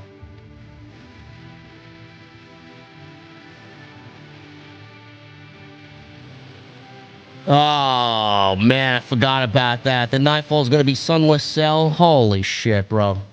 Man, that shit was fucking ridiculous just as a normal Nightfall. A normal strike. Imagine Nightfall difficulty and you can't see where the fuck you are and you got an exploding Thrall coming at you. Oh, I wouldn't be surprised they do that. That means it's a one and done type of deal. You better get your roll. Johnny Boy Vaccaro with a $20 super chat. I was hoping Rey Fenix was that mysterious luchador. Obviously, he was Gable despite playing off the Batman and Bruce Wayne in the same room trick. Gable can't be the Masked Man if the Masked Man is being taken away. LOL. Yeah. Yeah. Gable's fucking great. I love Chad Gable. One of my favorites on the entire roster.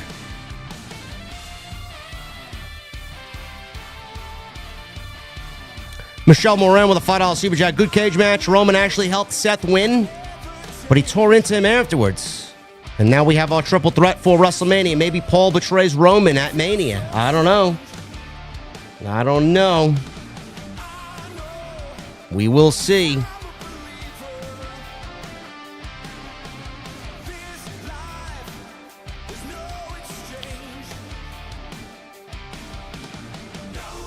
Oh yeah, Benya. $5 super chat. I'm very disappointed in the WWE that they aren't putting Roman Reigns versus The Rock at this year's WrestleMania in Las Vegas. Finish that story. Well, Benya, if you listen to The Rock on the Raw after WrestleMania last year, he said that Cody's story with The Rock is just beginning. So that means The Rock's story with Roman and Cody's story with Roman is over for now.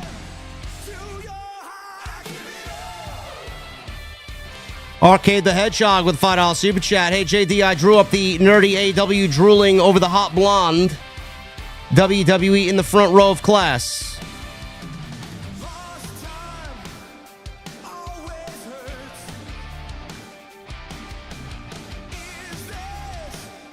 Yeah, AEW, I don't even know what AEW is. Are they drooling over the hot blonde, or are they just a fucking idiot in the back of the class that usually gets Fs across the board? They're usually the ones in the back of the class smoking weed and just fucking throwing paper airplanes around. All official U.S. Smith Entertainment with a $2 super chat. Seth Roman Punk main eventing night 1 is happening. It looks like it. It looks like it. Bucks After Dark with a $9.99. I'm just wondering how Omos will inevitably get involved in this Roman Rollins Punk Night 1 match. OTS for life. He could be a butler. Maybe serve all 3 men drinks.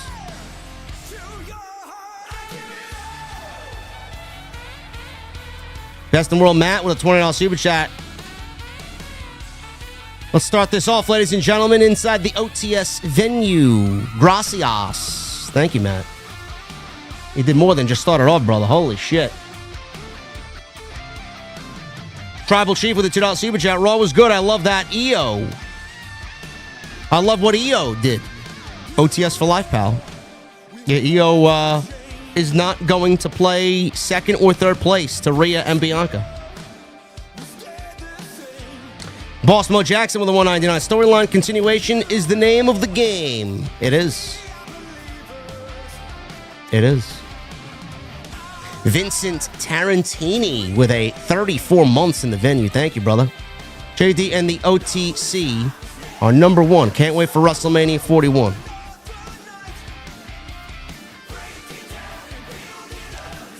Israel Garcia with a $4.99. Fun Monday Night Raw. Liv Morgan looked good as well as the cage match. Liv Morgan always looks good.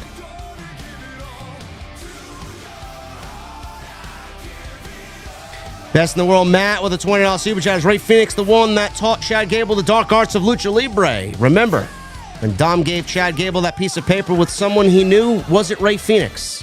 I don't think so. I think it was that Mr. Miyagi-looking individual in the back alley of Tijuana, Mexico. That might have been him. I think people are looking a little too much into the situation there of who Dominic told him to go meet.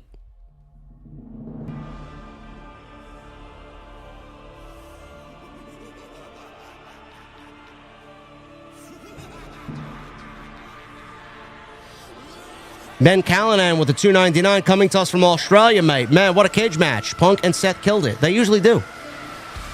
Punk is one of the best storytellers in the business.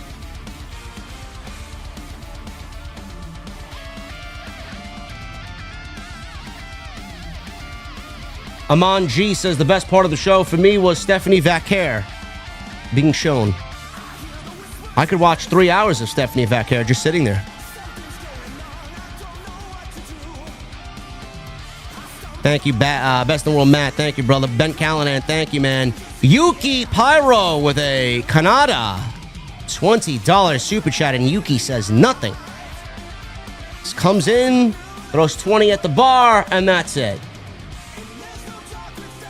Triple M with a $2 super chat. Going to be a very busy Destiny week. I'm ready to grind. I will be on tomorrow. I have nothing to do. Guardian games, Night Falls. Lots of stuff. I think they might have put too much into the game tomorrow. Sidro with a $5 super chat. Cop. Why is there a crocodile buckled in your passenger seat? Me. Offended. Steve isn't a crocodile. He's my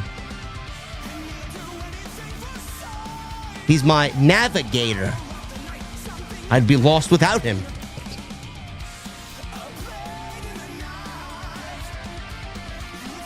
Lloyd Floyd Zoid, this is a weird little cup. No, it's not, bro. This is my Ball aluminum cup. It's a reusable cup. It's a party cup. Sometimes I like just a regular aluminum cup for my cold beverage. Sometimes I like me a thermos. It doesn't matter. Sidro, I like that one, brother. I like that one. He's my navigator. Coil Phoenix with the 39 months. Watching matches like CM Punk and Seth is why I love professional wrestling, and matches like this is what makes storytelling so much sweeter. Hashtag OTS for life. I'm going to assume Coil Phoenix liked tonight's cage match more than last night's cage match.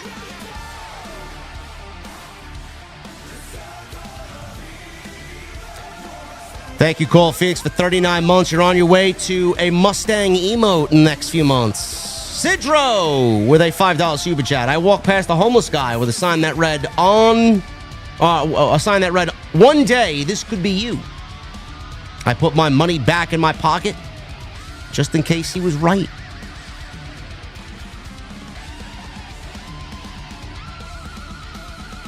Thank you, Sidro. Baby Shaq with a $4.99. What's up, JD? 2 3-way matches at WrestleMania. Happy Mario Day. OTS. What is Mario Day? What does that mean? What is Mario Day? Does that mean I get to pre-order the Nintendo Switch too? What is that?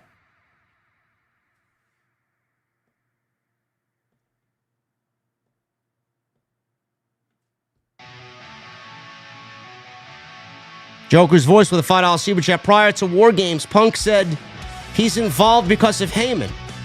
Roman said, that's my wise man. Punk smirks and says, we'll see. J-Mo and Ginger, OTS for life. A, that's a great drink. B, that's exactly what's happening. We'll see. At Mania, he won't be Roman's wise man.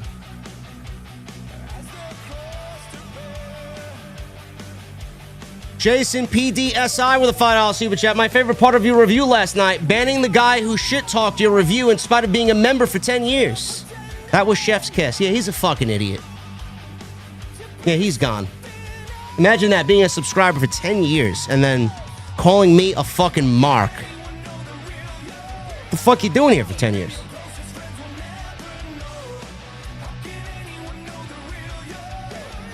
Oh, it's, is that a new thing? I mean, we didn't do that last year.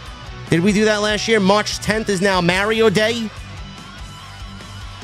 Got people doing anything for social media recognition, man. They didn't do that last. I don't remember that at all last year.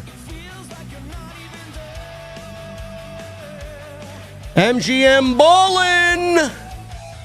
$20 super chat. I can't remember what the American-made mask looked like. I was mesmerized by... Oh, brother. I was mesmerized by Kathy Kelly. Need you to wear it so I know. Thanks, boss. Ballin', you're not the only one who was mesmerized by that whole Chad Gable interview with Kathy Kelly. I was completely looking at something else. Completely looking at anything but the lucha mask.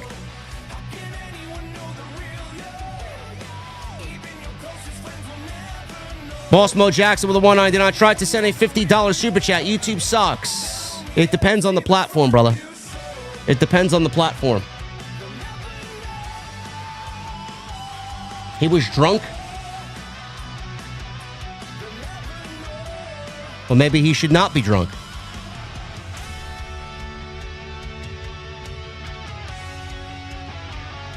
DX Tricksters with 44 months. Will we ever get a stream with JD wearing a hologram mask, Jesse wearing a Penta mask, and Solid Monster wearing Gable's mask? JD Graham is greatly missed. We will see, man. When hologram is in the Continental Classic, I may break it back out.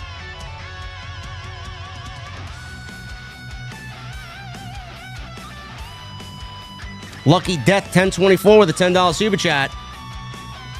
Much love, JD. Have some of the money I saved on my new Turtle Beach headset. Your passion for wrestling inspires me that I'll find my full passion for this weird performance sport again. Well, I appreciate that, brother. I appreciate that. Enjoy that Turtle Beach headset, man. It's a great fucking headset. Feels great. It's comfortable, too. Immersive. Bucks After Dark with a $9.99. JD Shottown sent you down a random rabbit hole. He's definitely there because he has a special on Netflix this week, and he's a known New York comedian. Just felt like it wasn't that deep. Brother, it's always that deep. Sure, they want you to think that, oh, he's just there for a Netflix premiere or a Netflix series or a show. Great. What's the real reason? One thing you guys need to know, man, question everything. Question everything. There's never a point where it's too many questions. If it's something that they are telling you, it's probably something else.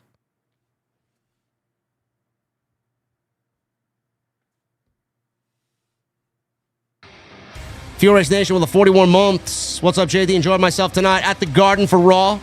But I have to agree that Seth, Punk, and Roman made the show tonight, as well as Heyman. They did. I can't imagine what they were charging to get in there, and then they give such a poor performance, a poor show.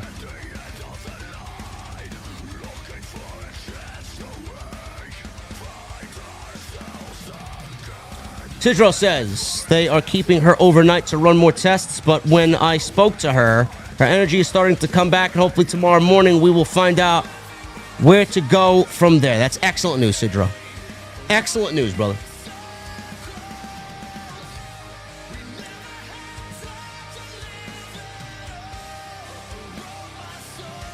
Silver Tower with a $20 super chat coming to us from Canada. You are amazing, says Silver Tower. Thank you. I appreciate that kind gesture. Furious Nation with a $4.99. In your opinion, do you think Phoenix should debut in WWE at WrestleMania with Penta, or do you think Phoenix should be on SmackDown for now due to Penta's popularity? No, I think you join him and Penta together.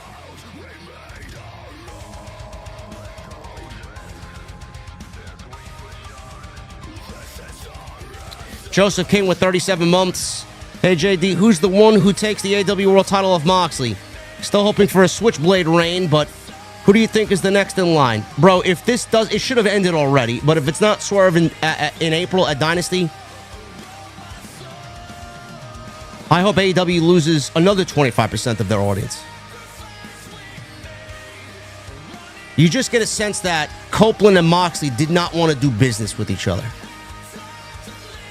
So then why go ahead and waste our time for weeks with this feud? That's why they had Christian Cage in there, because neither one of them wanted to take a loss to the other. Christian's the only one who did business.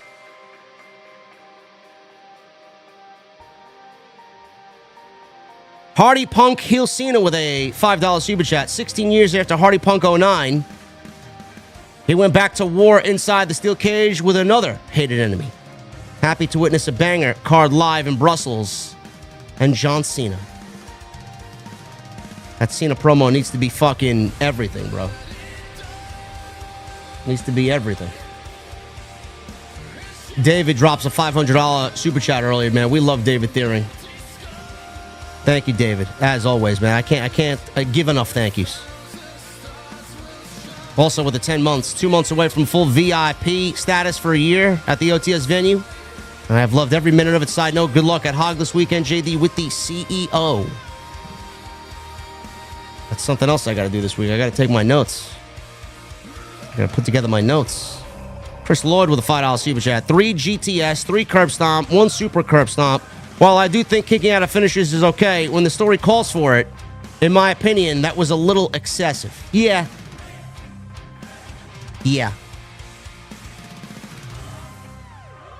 What do we know? What do we as the fans know, man? It's not our spot to say. We're not the performers.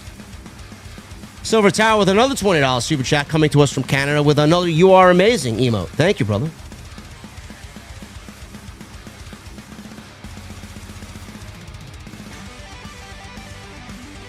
Hardy Punk heel Cena with a 5. Currently working 16-hour shifts at the carnival, serving pie and a can of whoop ass, 2 jabronis for Mania, money, and to support the most passionate community, OTS. Thank you, brother. What is it like working at the carnival? I'm sure the people are nicer over there than they are here. Cornell Bryant with a $4.99. EO shouldn't be in this match. Bianca Rhea face-to-face is box office alone. Well, too bad. EO's in the match, and EO's going to make it a better match. Yeah, David Thiering is the real CEO. Yeah. He's the real CEO. Gerald Davis with a $10 super chat. Aloha from Hawaii. I have 2 questions. 1, do you think we'll see Rhea and Bianca by SummerSlam and Jade dominates Money in the Bank and we finally see Jade Bianca for WrestleMania 40? I have no idea, brother.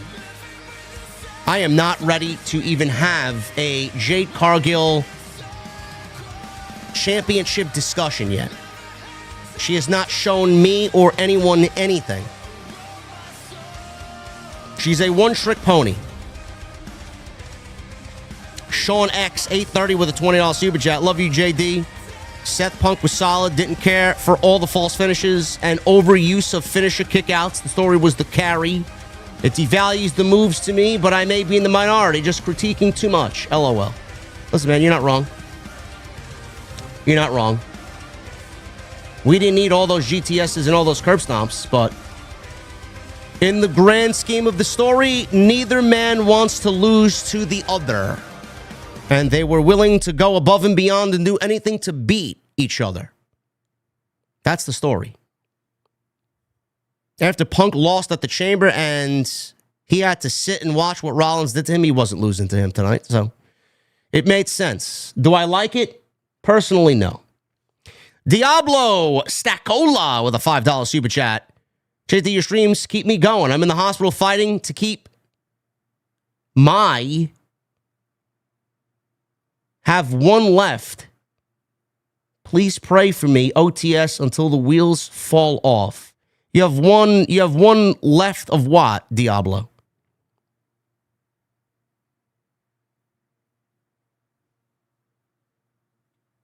I wish he finished his sentence here. Chat, I'm going to need some big-time prayer emojis for our guy, Diablo Stackola.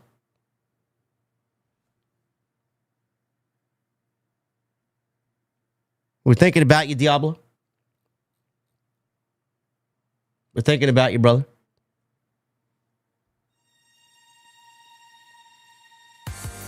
Silver Tower with a $5 super chat. Love your streams, JD. Thank you, Silver Tower, for being here, brother. Premier with a $1.99. Rollins, Punk, goated. Match kicked ass. It was a great match. It saved the show, honestly. Silver Tower, again with a $10 super chat. To David Thiering in the chat. This is the same Silver Tower from Solomonster's chat, but I haven't been subbed to JD Stream long enough to message in the chat. Oh. Got another Sound Off VIP coming over here. I mean, we love the Sound Off family. Thank you, Silver Tower.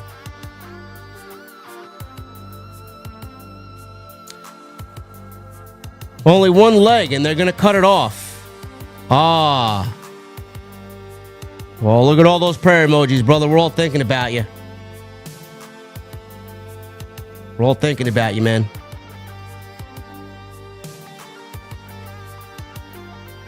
Thank you, Silver Tower. We always welcome the Sound Off family over here. We'll be live tomorrow night, TNT, me and the Solid Monster tomorrow night. We'll have a deep dive into Revolution. Talk about the week's news and rumors. Absolutely, Jimmy Jam. We're getting Tuesday Night Titans tomorrow night. Eric Gibson with a $5 super chat. JD, remember when Fox kept doing the black screens? You couldn't wait until the Netflix era? I guess it's been WWE all along. Netflix censors nothing else. Yeah, I don't know.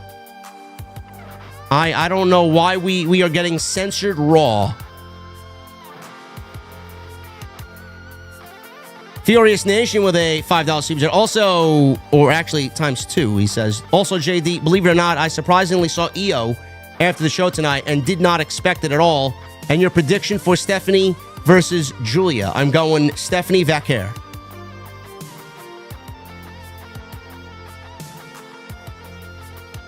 We could see Jordan Grace interfere as well. That's always an X factor there. Also, if Roman versus Punk versus Seth is set for WrestleMania, thoughts of Punk cashing in the favor and that match being a number 1 contenders match being a possibility? Anything's possible. We don't know. I do think that the favor is Heyman in Punk's corner and not Roman's. Major with a $4.99. No more rock music for WWE. Most of their celebs are rappers. We live in the hip-hop era now. Just look at intro music to all the shows. Yeah, I'm not a fan of it, but it's not the biggest deal. It's not the biggest deal. Gregory Cruz with a $2 super chat. Act 2 of Destiny tomorrow is going to hit like crack in the 80s. It will. Should be a very grindy day. Keith Tunstall Jr. with 17 months. Don't know what was a tougher watch, AW's main event from last night or Damaris Lewis almost breaking kayfabe last night during her interview. This is why production meetings are very important. This is why production meetings are very important. She was not a part of a production meeting, and Triple H would never let that happen on his watch.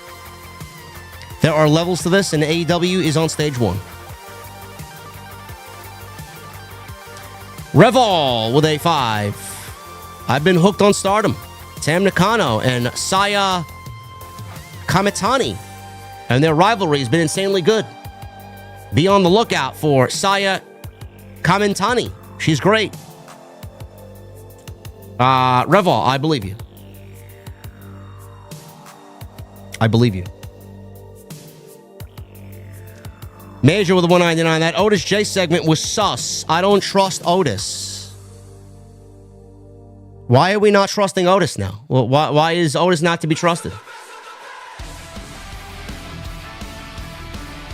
Thomas with 19 months. And a $5 super chat. Come on, WWE, let's make finishers great again. OTS for life. Party emoji. And Thomas with a 5. Should Cena stay heel until he retires? No. He should retire a babyface. EO, do you think, in your opinion, do you think he might carry on past December? No, he's not retiring as a heel, and he's done in December. Guys, thank you for a great stream. You guys fucking murdered it with the super chats, man. We are buying the Chad Gable mask tomorrow morning. I'll let you guys know when I do tomorrow on social media. But outside that, guys, I appreciate all the support. What a great stream. Great discussion tonight. We had 3,500 on YouTube. We had another 8,000 views on X. Unbelievable, man. You guys are fucking killing it. Love it, love it, love it. Follow me on social media at JDfromNY206. Twitter, Instagram, TikTok, and Cameo. Hit that subscribe button down below and turn on the bell for all notifications. Make sure you guys go and check out all of the other content on the channel. There's plenty of it. And I'll be live tomorrow night with the Solid Monster for Tuesday Night Titans, a deep dive into Revolution. Back and forth with him on what we thought of the show. All of this week's news and rumors wrapped up into one big Tuesday night show. That is Appointments Television here in the community. Continue to hit that thumbs up, leave a comment down below, and make sure you guys go check out Turtle Beach. TurtleBeach.com/script. Use that code SCRIPT at checkout for 10% off all of your gaming accessories. We are powered up and leveled up tonight by Turtle Beach, man. Go and check them out, and I will see you guys tomorrow night for Tuesday Night Titans with the Solid Monster. See you guys later.